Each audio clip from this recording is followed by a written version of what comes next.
sommes venus ici pour le changement de notre vie. Si toi tu veux rester comme tu es, et nous autres, nous voulons voir les changements. Si toi tu veux demeurer comme ça, c'est ton problème. Pour que ta vie change, pour que tu puisses avancer, si tu acceptes de mettre en pratique la parole que Dieu nous a envoyée, croire à cette parole, tu verras ta vie changer. Ce qui peut faire que quelqu'un change, il faut une conscience. Tu dois prendre conscience, tu vas décider, les choses changent. C'est ce qu'on dit, les réveils. Pacha uvuru kandani yako. Bébé décision. Trop c'est trop. Je n'accepterai jamais voir mes enfants continuer toujours à demeurer dans ces conditions. Je ne peux pas accepter que mes enfants commencent à dormir sur les sacs. Je ne peux pas accepter et je prends la décision. Il fallait que les âmes soient sauvées. Il fallait que mes enfants puissent dormir dans de bonnes conditions. Et le tournant ne peut jamais arriver si tu n'es pas connecté au Saint-Esprit. Si tu n'es pas réveillé, tu ne parleras jamais de réveil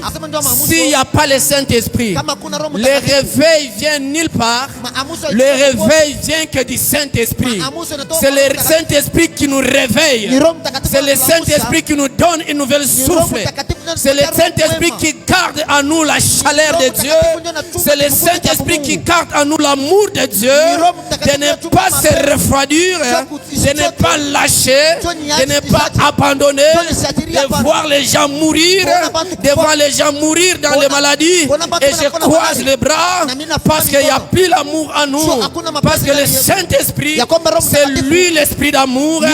C'est lui qui réallume les flammes de l'amour dans nos cœurs, en fait d'amener le réveil, de te faire réveiller pour prier, d'avoir la compassion de ta famille, d'avoir la compassion de ta sœur, d'avoir la compassion de l'église, d'avoir la compassion des hommes dans le monde.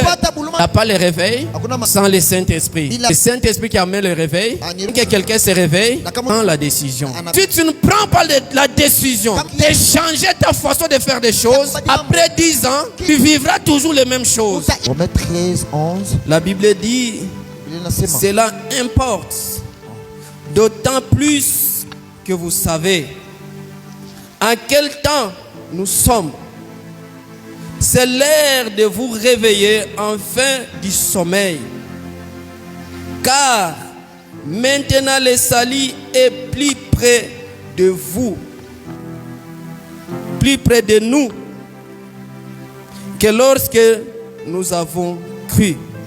Tu connais toi-même très bien quel temps que tu es en train de passer. C'est même le temps que tu remarques ça. C'est le temps pour toi de se réveiller. Mais si tu ne découvres pas le temps que je suis en train de passer, sont de mauvais temps. Mais si tu ne reconnais pas ça, tu ne vas pas te réveiller. Tant que le monde est en train de passer, des moments, ce sont des temps difficiles. Mais si nous ne prenons pas conscience, tu ne vas pas te réveiller. Tu dois prendre conscience, tu dois décider pour que les choses changent. Il n'y a pas le tournant, il n'y a pas le changement sans prise de conscience. Comment nous pouvons faire pour que nous puissions réveiller spirituellement? Quels sont les médicaments qu'on peut donner à une âme qui dort pour qu'il se réveille? Le premier médicament, c'est la parole de Dieu. La méditation, l'écoute, la mise en pratique de la parole de Dieu. Un chrétien qui ne lit pas la Bible, un chrétien qui n'écoute pas la parole de Dieu, un chrétien qui ne réfléchit pas la parole de Dieu, ne te trompe. Le réveil ne viendra jamais dans ta vie. Et les choses ne changeront jamais. Les choses vont changer seulement à travers la parole de Dieu.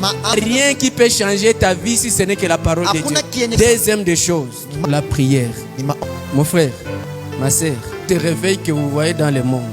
Vous savez que l'infusion du Saint-Esprit, les jours de Pentecôte, c'est le réveil aussi. Hein? Ils priaient. Ils priaient. Jésus est parti. Ils sont restés en prière dans la chambre haute. Pendant 40 jours, jeûne et prière. Pendant 40 jours, le temps qu'ils étaient en train de prier, c'est à ce moment-là que le Saint-Esprit est descendu et tous étaient remplis du Saint-Esprit. Après l'infusion du Saint-Esprit, les choses ont tourné. Alléluia. Les choses ont tourné. Les gens qui ont fait peur, de la peur à la bravoure. Alléluia. Amen. Après 40 jours de prière, il y a eu le Saint-Esprit et le réveil est venu. On dit, Pierre se leva et il annonça la bonne nouvelle. Et les gens ont eu le cœur vivement touché. Et ils ont décidé de donner leur vie en Christ. Mon frère, ma soeur, si tu ne pries pas, il n'y aura pas le réveil dans ta vie. Rien ne changera dans ta vie. La prière change les circonstances. J'ai vu les hommes et des femmes qui ont prié et les choses ont changé. Les grandes personnes que vous écoutez aussi, les pasteurs Yongshu de Corée du Sud, les Finais ou tout consort que vous connaissez, les icônes de la foi, si vous suivez, c'est le fruit de la prière. Les musiciens, si vous ne priez pas, vous ne chanterez jamais pour voir que les démons sortent dans la vie de quelqu'un ici. Pour que les démons commencent à sortir dans la vie des gens. Comme David jouait la guitare, il te faut la vie de prière. Tu dois t'élever dans la prière.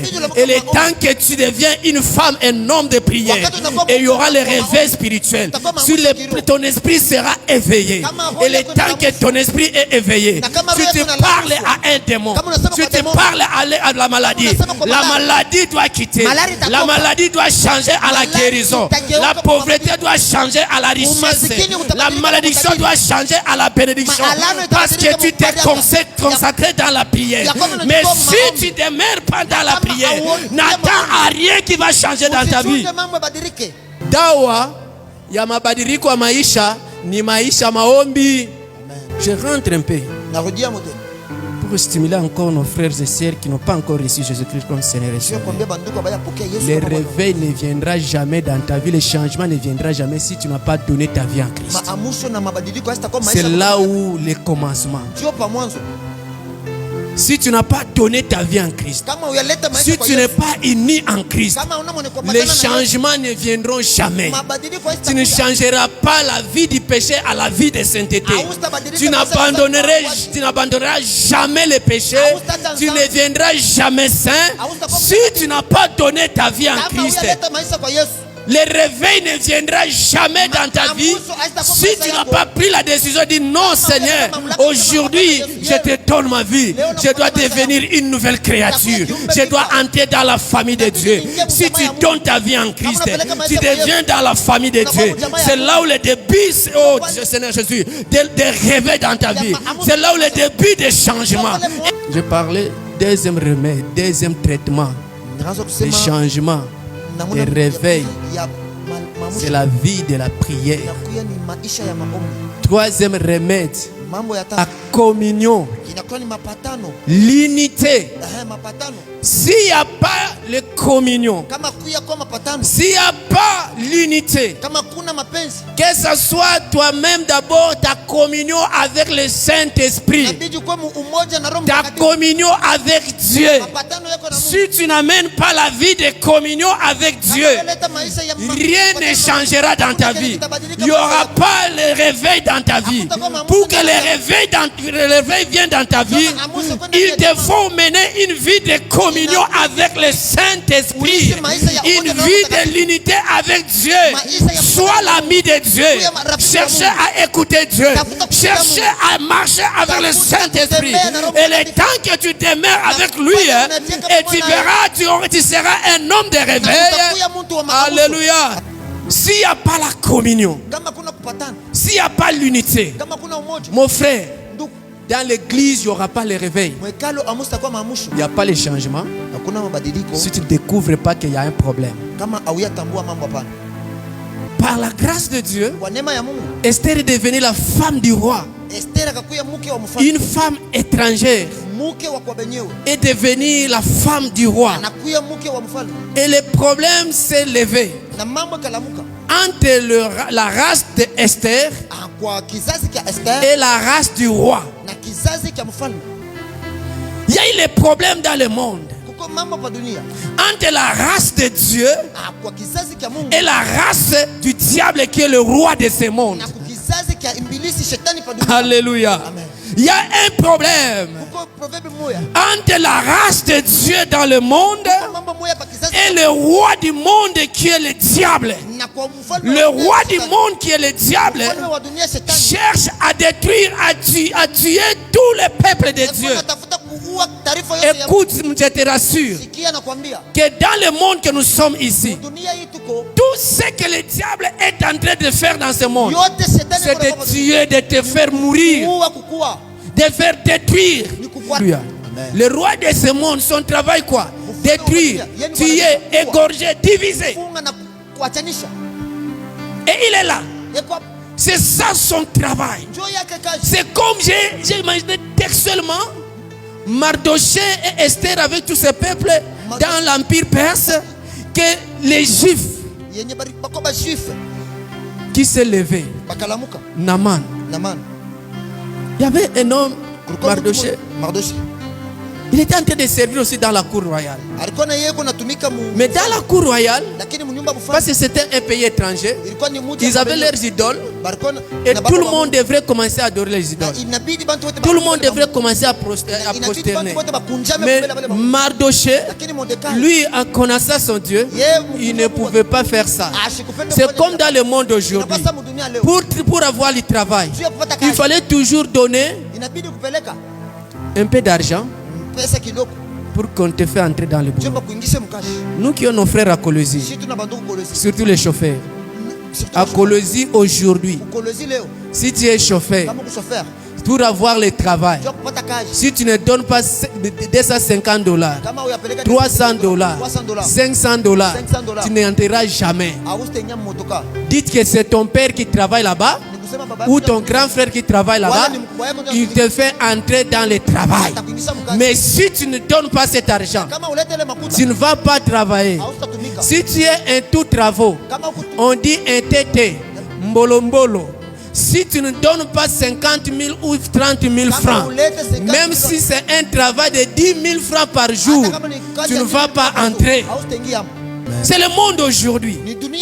C'est comme Mardochée. Pour vivre dans ce pays, pour vivre dans ce monde, il te faut se prosterner devant la corruption. Pour vivre dans ce monde, il te faut se prosterner devant la magie, devant n'importe quoi, afin que tu puisses avoir quand même quelque chose. Il fallait faire les djalelo pour avoir un poste. Il fallait chanter, il fallait faire ceci, il fallait devenir ceci pour avoir un poste. Mais si tu ne le fais pas,